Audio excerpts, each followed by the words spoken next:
welcome in here to this Monday edition of Palmetto Sports Daily. It is officially Christmas week, but before we kind of mail it in, we got to break down what the Carolina Panthers did this weekend. Summer Hector here in Charleston, Caroline joining us from Greenville, and Rick Henry in Columbia as we are so close to Christmas break here. And Panthers fans can rejoice at least for about the next week.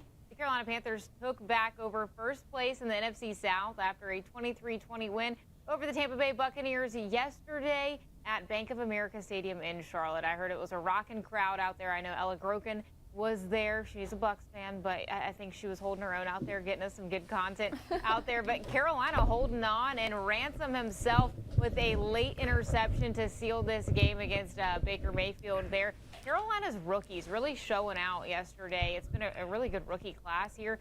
And the Panthers proved to go the distance. Ryan Fitzgerald, the kicker, was 3 for 3 on kicks, so really helped him there, too. Bryce Young, a good day. This Panthers team said they were excited about the win, but they know Bryce Young always talks about it, the 24-hour rule. He said they got to get going to it, and then they're excited, but then they get right back to it because, well, if the Panthers beat the Seahawks this Sunday and the Bucs lose to the Dolphins, they secure a playoff spot. If not, it comes down to Week 18. It's a rematch of the Panthers and the Bucs. That game will be in Tampa in 2 weeks at Raymond James Stadium. So could come down to the wire. It's like the people who make these schedules knew what they were doing or something. We're going to break it down, but here's some Panthers sound after that big win yesterday. It feels great, and it'll feel great for the next 24 hours. After that, it's not going to matter. What is this, week 16, 17? That's not when the playoff starts. So there's still a lot more work to be done. There's still a lot more football to be played. Again, 24-hour rule, we'll celebrate this one, but we know that we have to refocus. Getting this one first, and it was important because it's the next one, to be honest. We know they had all their guys back. The special team, great players over there.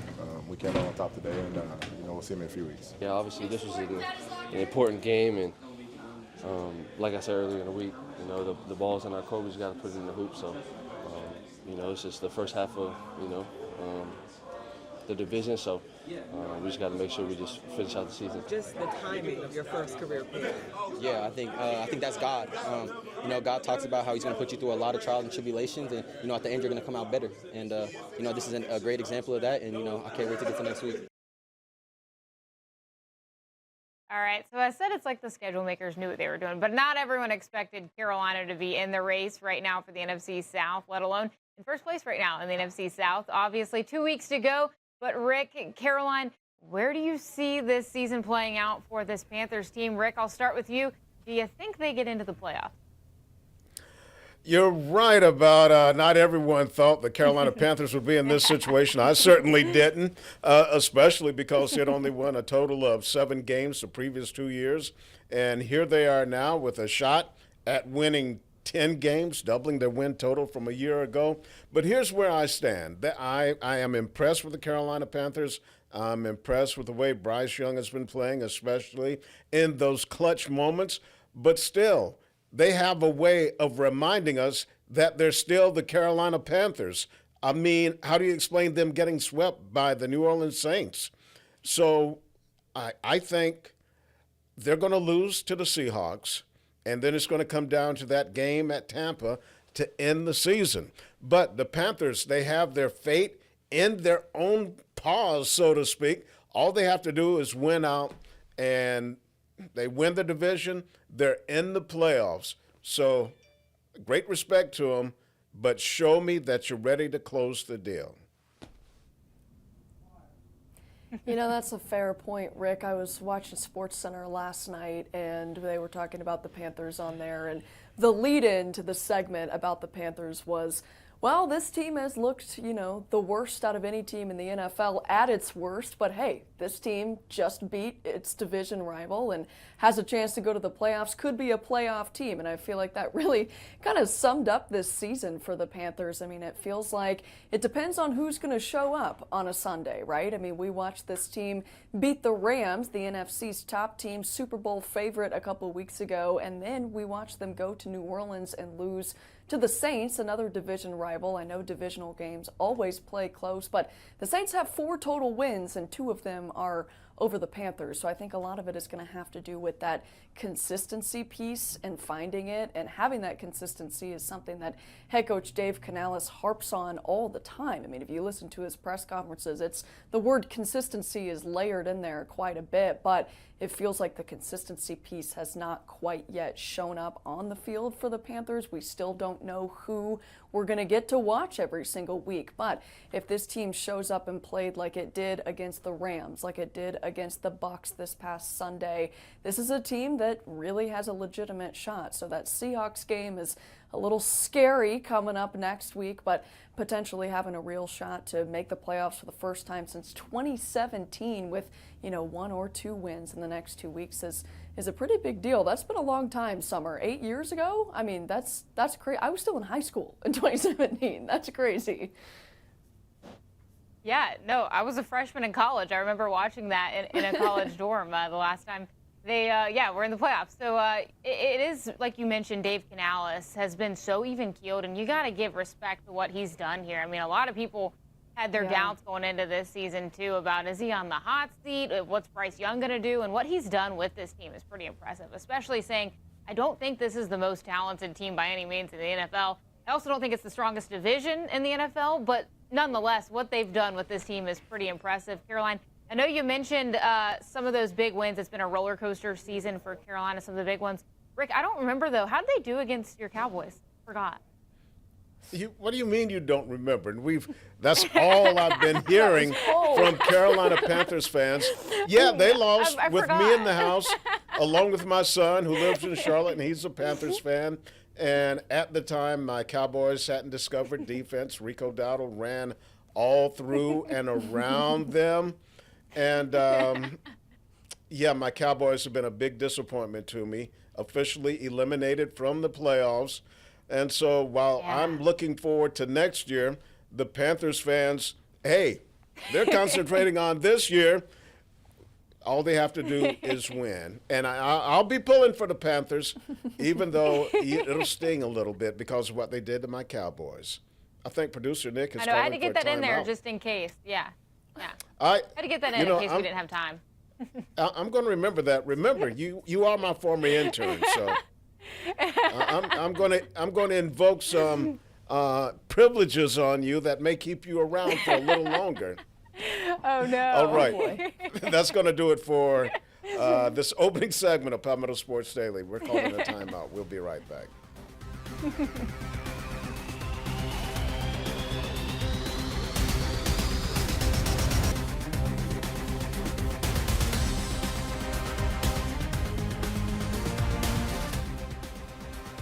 Welcome back into Palmetto Sports Daily. It's almost Christmas break time for all of our basketball teams. Gamecock men play later this evening, but Clemson men wrapping things up on Sunday right before they get to the holidays and get a little bit of a break before New Year's Eve. They were at the Well here in downtown Greenville for the Greenville Invitational, hosting Cincinnati there, playing yet another Big 12 team. And this game really, it was an interesting one. It was the definition of the tale of two halves, really. If you turn the game off after halftime, you were probably shocked to see what the final score was and how close the game was. The Tigers led by as many as 27 points in the first half. They hit 8 threes. Even the big men were getting in on shooting from downtown. I mean, they were really that the ball was going in the hoop, and it was contagious, and you could tell. And after halftime, though, a little bit of a different deal. I don't know what happened. Brad Brownell said it was really just a difference of we were scoring and they weren't, and then they were scoring and we weren't. It was basically that simple, I guess. And Cincinnati came out, opened the second half on a 10-4 run. They eventually ended up closing that gap little by little, got it down to 1 point in the final few minutes.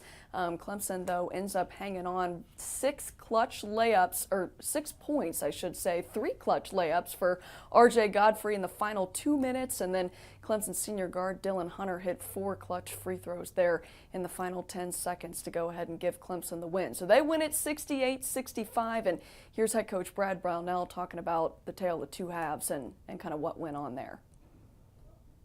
Yeah, it's we've played a lot of good halves against the high major teams. We haven't played a lot of full 40 minutes great, but I think some of that is it's hard to do that. The other teams are good too. Alabama's pretty good. BYU's pretty good. Cincinnati's good. And so their coaches are going to make adjustments. Their guys are going to make a couple shots that they miss sometimes. Maybe your defense wasn't as good, but they're not making it. And then I don't care what you say, when you're down 20 or 15, it's easier to shoot when you get an open shot. It's not like you feel like, oh my God, I got to make this. You're already down 20. You're down 15. You're a little looser. And all of a sudden a couple go in, and it changes the momentum of the game. Well, even with the momentum from Cincinnati, Clemson hangs on. A little reminiscent of that BYU game at Madison Square Garden about a week or so ago, when Clemson actually ended up blowing a 20-plus point lead, losing on a last-second three. Since he got off a last-second three in this game, it would have only sent it to overtime.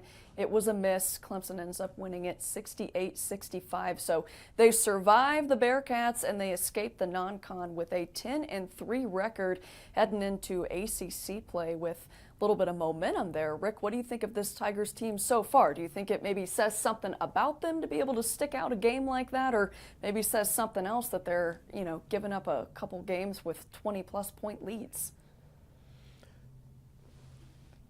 I tend to concentrate more on the fact that they've been giving up these leads. You heard Coach Brownell talk about it's a little easier to shoot and make buckets when you're 20 points down instead of 20 points up, because there's more pressure on you, especially when you start thinking, hey, we've seen this chapter before where we've lost a big lead, so you start thinking about it, you tense up, but they need to find a way to play a complete 40-minute game so you're not in this situation. And we saw it against BYU, which was just a total collapse. They lose a 20-plus point lead. They fight back, and then they lose it at the end. And now you go into your conference play, and you have some good teams in the ACC. So if they can't get this settled out, they're going to have like an up-and-down conference season and could be on the bubble for making the NCAA tournament.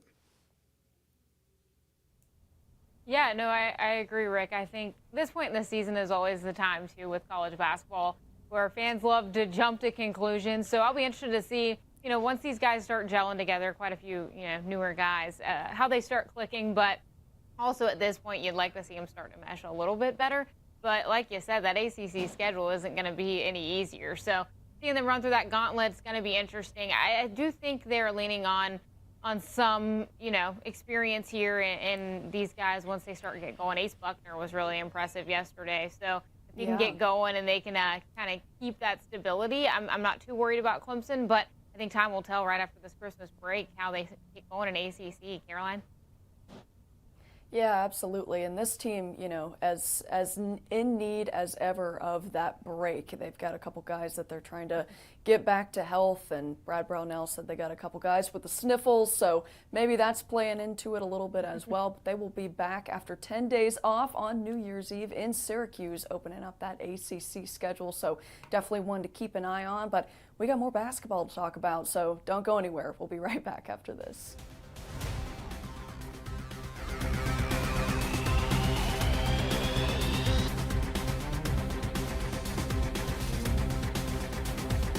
And welcome back to Palmetto Sports Daily. We talked a little basketball in the last segment, and we're going to continue the hoops discussion, starting with the Gamecock women. The third-ranked Gamecock women, they are 12-1 with one more non-conference game to play.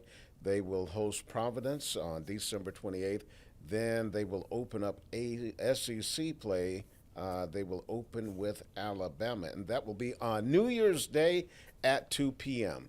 And they just wrapped up a little two-game trip through the state of Florida. Now, yesterday, they walloped Florida Gulf Coast by the score of 105-43. Then on Thursday, they took it to South Florida, 103-44. In that game against South Florida, Joyce Edwards scored a career-high 34 points. Sunday, she had 29.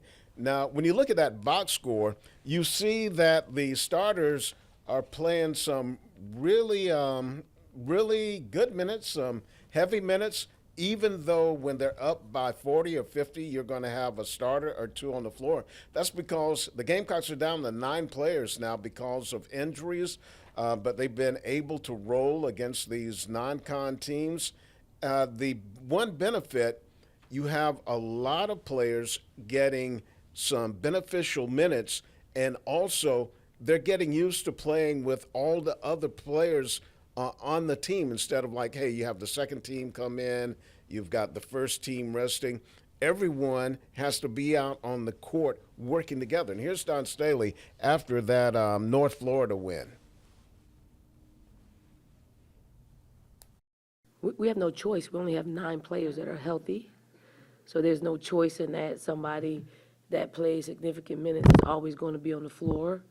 But at the same time, we really aren't looking at the score. We're actually looking at just how disciplined and playing to a standard, for 40 minutes. And we haven't done that probably until today. I thought we were pretty locked in for 40 minutes. There were very little just lapses defensively when it came. I'm most proud of them because even the ones that don't play a whole lot, they were locked in and they were disciplined. So we're making progress.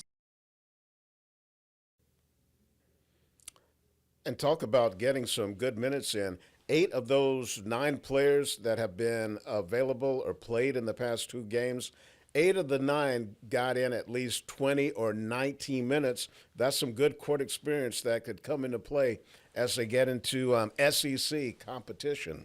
Summer? Yeah, no, for sure. And hearing, her talk about who's struggling, you only got 8, 9 people out there. It makes it a little more impressive, too, for this Carolina team. Hopefully they get more healthy. But Joyce Edwards, I think it was a career day. Was it 2 games ago or the last game? It was Thursday, yes, 2 games ago. Okay, yeah. I've been super impressed with her. I think what she's doing and we've already seen her make a splash, but it seems like she's really coming into her own and working more as a leader with this team, too. So I think that's been really special to see her kind of take over this team. And I'm excited to see what Joyce is going to do the rest of this season. Caroline?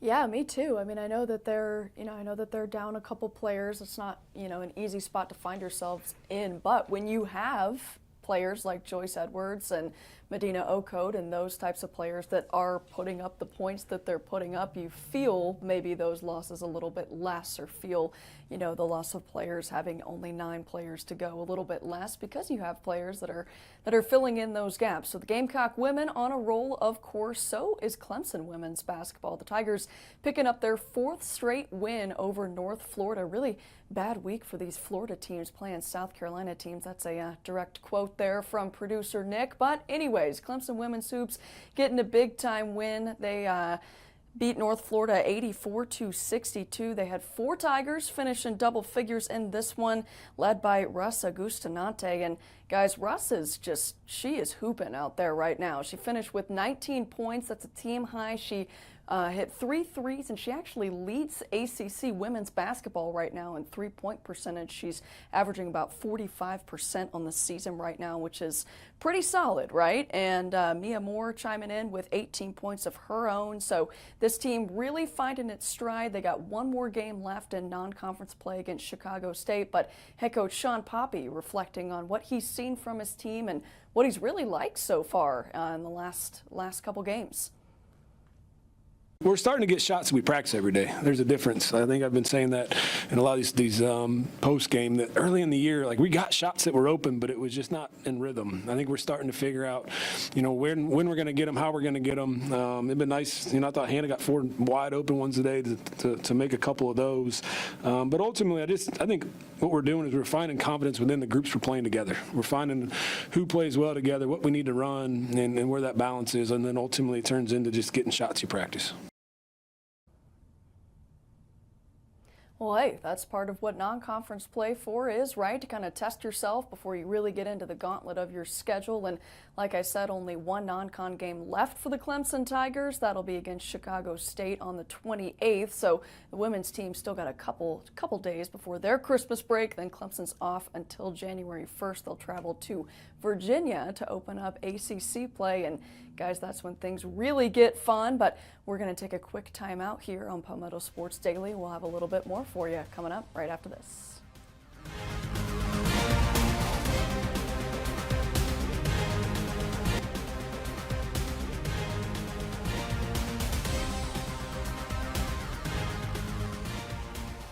Welcome back into Palmetto Sports Daily on this Monday afternoon. Rick Henry, I know you had a little something to say before we head out here, so I'm going to let you have the floor.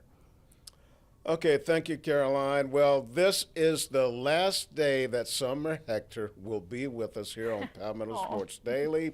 She is going to be moving away from Charleston to continue her career and her life. It's been great being associated with you since, 2018 when you were my intern? Yeah. Oh. Yes. Yeah, I think 2018. Back at South Carolina. Crazy. Yeah, I've really enjoyed watching you grow and develop over the years into a really solid sportscaster. So I wish you all the best. Good luck. Oh, my gosh. Stop it. Y'all are so sweet. No, thank you guys so much. I have learned so much from all of you guys.